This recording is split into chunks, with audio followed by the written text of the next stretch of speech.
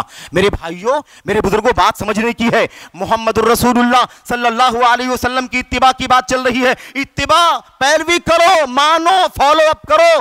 Follow کرنا کیا ہے؟ نبی کی سنت کیا ہے، نبی کا کام کیا ہے، نبی کا فرمان کیا ہے، نبی کا آئیڈیل کیا ہے، نبی کا اسوہ، اسے سمجھنے کی ضرورت ہے، تب اتباع کا معنی سمجھ میں آئے گا، ورنہ خطرناک ہے مسئلہ۔ لوگوں نے غلط فہمیاں پیدا کر دی۔ اتباع تو کرنے کی بات کرتے ہیں، آیتیں تو پڑھتے ہیں، حدیثیں کوئی تلاوت تو کرتے ہیں، اقوال بھی پیش کرتے ہیں، لیکن اتباع کا وہ معنی نہیں سمجھتے کہ اتباع کرنی ہے تو کیسے کرنی ہے، پیروی کرنی ہے تو کیسے کرنی ہے۔ ذرا میں نقطہ آپ کے سامنے پیش کرنا چاہتا ہوں میرے بھائیوں، میرے بزرگوں، اور یہ نقطہ یاد رہے، یہی نقطہ سب سے بڑا اہم نقطہ ہے۔ اس نقطے میں غلط فہمی پیدا ہونے کی وجہ سے بہت سارے مسائل پیدا ہو جاتے ہیں۔ یہ جس اتباع کی بات چل رہی ہے، وہ اتباع دین اسلام کا نام ہے، وہ قرآن میں آیا ہے، وہ نبی کی سنت میں آیا ہے، وہ آپ کی خلوت میں جلوت میں، آپ کی صبح و شام میں، آپ کی ایمان میں، آپ کی عبادات میں، آپ کی نمازوں میں آیا ہے، آپ کے معاملات میں آیا ہے، آپ کے تعامل میں آیا ہے، آپ کی زندگی کے نقطے ذرے میں آیا ہوا ہے۔ اسی پورے دین اسلام کا نام نبی کی سنت ہے، پورے دین اسلام کا نام اللہ کے نبی علیہ السلام کی سیرت ہے۔ اس لیے غلط فہمی نہ ہونے پائے، دین نام ہے نبی کی سنت کا، نبی کی سنت نام ہے اللہ کے دین کا۔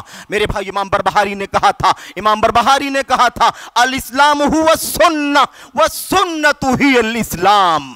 سنت اسلام کا نام ہے اور اسلام سنت کا نام ہے۔ اور میرے بھائیوں، کسی عربی شاعر نے کہا تھا کیا کہا تھا میرے بھائیوں؟ جملہ بڑا پیارا ہے، دین النبی محمد اخبار نعم المطیۃ للفتى آثار۔ محمد کا دین احادیث کا نام ہے۔ دین کس کا نام ہے؟ نبی کی حدیثوں کا نام ہے۔ دین کس کا نام ہے؟ آپ کی سنتوں کا نام ہے۔ دین کس کا نام ہے؟ آپ کی بتائی ہوئی ایک ایک خبر کا نام ہے۔ نعم المطیۃ للفتى آثار۔ ایک آدمی کے لیے سب سے بڑا سہارا نبی کریم صلی اللہ علیہ وسلم کی سنت ہے۔ سب سے بڑی سواری جس پر چلنا ہے، اسے زندگی گزارنا ہے، سفر دنیا طے کرنا ہے، وہ کیا ہے؟ آثار رسول صلی اللہ علیہ وسلم۔ میرے بھائیوں، یہ نقطہ یاد رہے۔ اس لیے اب آئیے میں آپ کے سامنے پیش کرنا چاہتا ہوں حضرت رسول کریم صلی اللہ علیہ وسلم کی اتباع کا طریقہ صحابہ کرام کی زندگی میں کیا تھا، ہماری زندگی میں کیا ہے۔ اتباع نبی کے صحابہ کیسے کرتے تھے، اتباع ہم اس امت کے لوگ اس وقت کیسے کرتے ہیں، ذرا اس کا نمونہ بھی آ جانا چاہیے تاکہ پتہ چل جائے اتباع کا معنی کیا ہوتا ہے، اتباع کا تقاضا کیا ہوتا ہے، اور ہم اس تقاضے کو کتنا پورا کرتے ہیں اور کتنا اس تقاضے کو پورا نہیں کرتے ہیں۔ اس نقطے کو سمجھو۔ صدیق اکبر رضی اللہ تعالیٰ عنہ خلیفہ ہوتے ہیں۔ آپ کے خلیفہ بننے سے پہلے نبی علیہ السلام نے اپنی وفات سے پہلے ایک فیصلہ کر دیا تھا، روم کے یہودیوں سے، اہل کتاب سے جنگ کرنے کے لیے نبی کریم صلی اللہ علیہ وسلم نے ایک لشکر ترتیب دے دیا تھا۔ اس کا کمانڈر کس کو بنایا تھا؟ اس کا کمانڈر بنایا تھا حضرت زید ابن ثابت رضی اللہ، اسامہ ابن زید رضی اللہ تعالیٰ عنہ کو۔ اسامہ ابن زید کو کمانڈر بنا دیا۔ نوجوان تھے، 18 سال کی عمر، 19 سال 20 سال کی عمر کے تھے۔ اب دو مسئلے کھڑے ہو گئے۔ ایک مسئلہ تو یہ تھا، نبی کی وفات کے بعد مدینے کے حالات بگڑ گئے، لوگ مرتد ہونے لگے، مدینے کے خلاف چڑھائی کا پلان کرنے لگے، اور زکوٰۃ دینے والے بہت سارے لوگوں نے زکوٰۃ دینے سے انکار کر دیا۔ مدینے کے حالات نازک ہو گئے، اللہ کے نبی کی وفات کا غم بھی ہے اور مدینے کے نازک حالات بھی ہیں۔ ان حالات میں یہ مشورہ آنے لگا صدیق اکبر کے سامنے۔ آپ علیہ السلام کا فیصلہ تھا، اسامہ بن زید کی قیادت میں یہ لشکر جائے گا، روم سے جنگ کر کے آئے گا۔ کس کو ہمت تھی کہ نبی کی اطاعت کو چھوڑ دے؟ کس کو ہمت تھی کہ نبی کے فیصلے کو بدل دے؟ کس کو ہمت تھی کہ اسامہ بن زید کے اس لشکر کو نہ بھیجے؟ لیکن مسئلہ تھا حالات نازک ہیں، اس لیے خلیفۃ المسلمین آپ سے گزارش ہے ذرا سا نظر ثانی کر لیجئے، حالات نازک ہیں، کیا اس لشکر کو بھیجنا چاہیے یا نہیں بھیجنا چاہیے؟ لشکر ہم نے بھیج دیا، فوجی چلے گئے، مجاہدین مدینہ سے باہر چلے گئے، اگر مدینہ پر حملہ ہو گیا تو مسلمانوں کا کیا ہوگا؟ اس لیے سوچ لیجئے بھیجنا چاہیے یا نہیں بھیجنا چاہیے۔ ہماری رائے تو یہ ہے کہ اگر ممکن ہو تو اس فوج کو ابھی روک دیا جائے، اس لشکر کو بعد میں بھیجا جائے۔ صدیق اکبر نے کہا اللہ کی قسم ہے، اللہ کی قسم ہے، جس فوج کو نبی نے تیار کیا، جس کا کمانڈر اسامہ کو اللہ کے نبی نے بنایا، صدیق کون ہوتا ہے کہ اس فیصلے کے خلاف کوئی فیصلہ کر دے؟ اللہ کی قسم ہے، مدینے کا کیا بنے گا، مدینے کا کیا بگڑے گا، مجھے اس سے کوئی مطلب نہیں ہے، مجھے مطلب یہ ہے کہ نبی کریم صلی اللہ علیہ وسلم نے اسامہ کو بھیجنے کے لیے کہا ہے تو صدیق اسے بھیج کر کے رہے گا۔ مدینے پر حملہ ہو جائے، مدینے پر حملہ ہو جائے، کتے نوچ نوچ کر کے کھا لیں، اور کیا ہو جائے میرے بھائیوں، کیا ہو جائے؟ بھیڑیوں کا حملہ ہو جائے اور ازواج مطہرات کے پیروں کو جانور نوچ نوچ کر کے لے جائیں، پرندوں کا جھنڈ حملہ کرنے کے لیے مدینے پر آ جائے، تب بھی صدیق اکبر نبی کے فیصلے کو نہیں ٹال سکتا۔ یہ لشکر جائے گا اور جائے گا، کیونکہ نبی کی اتباع ضروری ہے، نبی کا کہا ماننا ضروری ہے۔ انجام نہیں معلوم، یقین ہے کہ انجام سچا ہوگا، اچھا ہوگا۔ لوگوں نے کہا اچھی بات ہے، آپ کا عزم بڑا پکا ہے، تو ایک رائے ہے۔ عمر بن خطاب رضی اللہ تعالیٰ عنہ نے کہا میری رائے لیکن ایک ہے، اگر آپ بھیجنا ہی چاہتے ہیں فوج کو تو بھیج دیجئے، لیکن میرے رائے یہ ہے کہ اسامہ جوان ہے، ابھی نوجوان ہے، سمجھداری کم ہو سکتی ہے، جذباتیت ہو سکتی ہے، کسی سینئر کو، کسی بزرگ کو، کسی عمر رسیدہ کو اس کی کمانڈنگ کا تاج دے دیجئے، کمانڈر کسی بزرگ کو بنا کر کے بھیج دیجئے تاکہ معاملات میں اچھائی سے، گہرائی سے فیصلہ کر سکے۔ یہ مشورہ دینے والے کون تھے؟ حضرت عمر بن خطاب رضی اللہ تعالیٰ عنہ۔ کیا ہوا؟ یہ بات سنی صدیق اکبر نے تو کہا ثقلت کا امک یا ابن الخطاب، خطاب کے بیٹے عمر، تمہاری ماں تمہیں کھو دے۔ کیا تم مشورہ دیتے ہو کہ جس کو امیر نبی نے بنایا، جس کو کمانڈر نبی نے بنایا، ابو بکر اسے کمانڈنگ سے ہٹا دے؟ تمہاری ماں تمہیں کھو دے۔ ابو بکر کو جرأت نہیں ہے کہ نبی کی اتباع سے باہر نکل جائے، نبی کے کہا ماننے سے باہر نکل جائے۔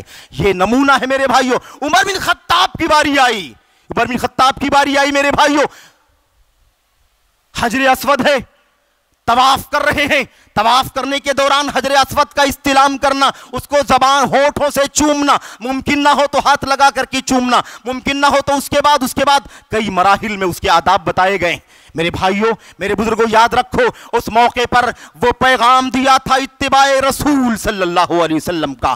عمر بن خطاب کا یہ جملہ یاد رکھو، انہوں نے کہا تھا حجر اسود کا طواف کے دوران حجر اسود کو چومنے سے پہلے، یا حجر انی لعالم انک حجر، اے حجر اسود میں اچھی طرح سے جانتا ہوں کہ تیری حیثیت پتھر کے سوا کچھ نہیں ہے، تو زیادہ سے زیادہ ایک پتھر ہے، لا تضر ولا تنفع، نہ تو فائدہ پہنچا سکتا ہے نہ تو نقصان پہنچا سکتا ہے۔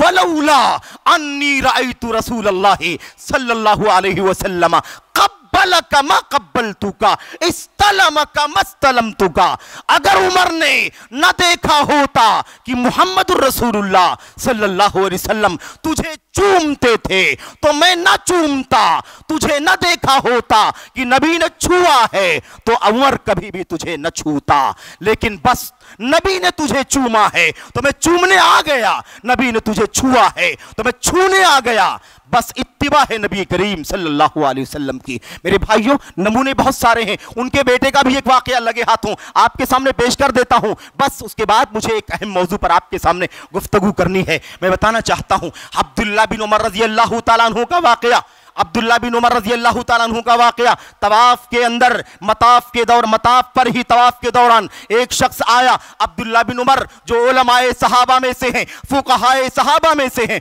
مکثرین حدیث میں سے، میرے بھائیوں، ایک شخص آیا اور کہنے لگا، عمر بن خطاب کے بیٹے عبداللہ بن عمر، ذرا آپ یہ بتلائیے کہ طواف آپ بتائیے کہ خانہ کعبہ میں جو حجر اسود لگا ہوا ہے اس کو چومنے کا کیا حکم ہے؟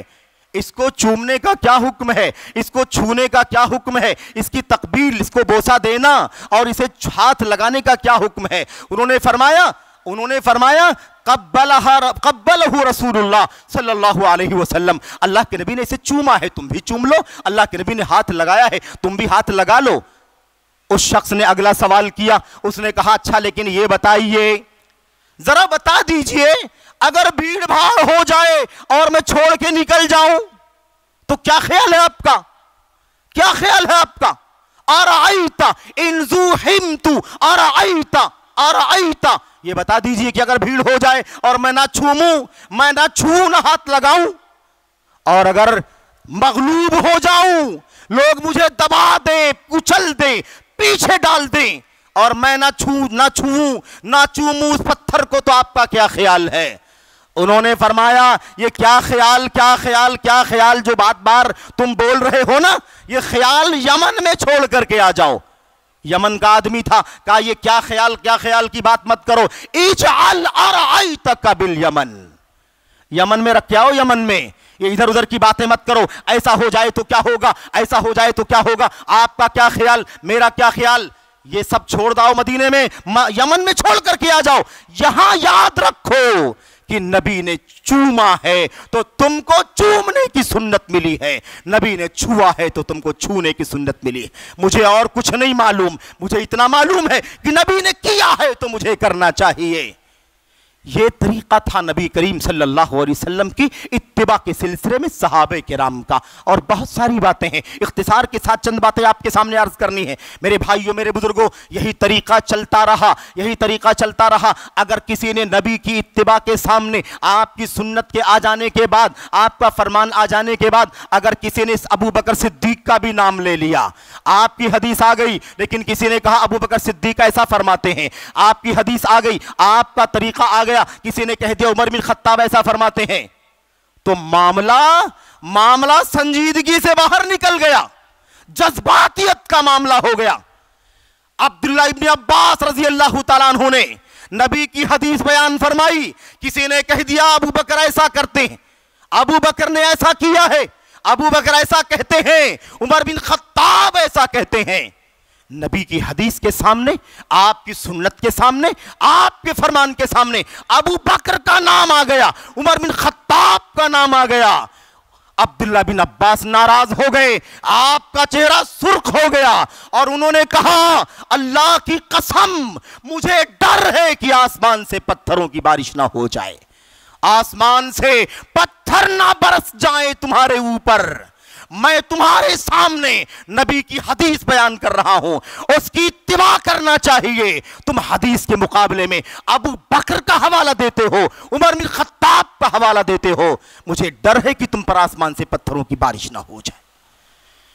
یہ طریقہ تھا، اسی راستے پر چلتے رہے، وہ دین سلامتی کے ساتھ سنت کی روشنی میں ہمارے سامنے آیا، آج بھی ہمارے سامنے ہے۔ یہ طریقہ نبی کے صحابہ کے دور میں رہا، صحابہ کے بعد تابعین کے دور میں رہا، تابعین کے بعد تابعین کے دور میں رہا، اس کے بعد دھیرے دھیرے بگاڑ چلتا ہوا، بگاڑ چلتے سنت سے دوری کا معاملہ، اتباع کے معاملے میں خلل کا معاملہ شروع ہو گیا، بڑے بڑے مسائل کھڑے ہو گئے، اور جب 300 سال پورے ہوئے اور چوتھی صدی ہجری کی شروعات ہو گئی، یعنی 301 2 3 کا سال آیا، تب دھیرے دھیرے امت میں یہ فضا بنائی جانے لگی کہ اب تو امت میں بڑے بڑے ائمہ، حضرت امام ابو حنیفہ رحمۃ اللہ علیہ، حضرت امام مالک، امام شافعی، امام احمد بن حنبل، ان ائمہ اربعہ رحمت اللہ علیہ مجمعین کو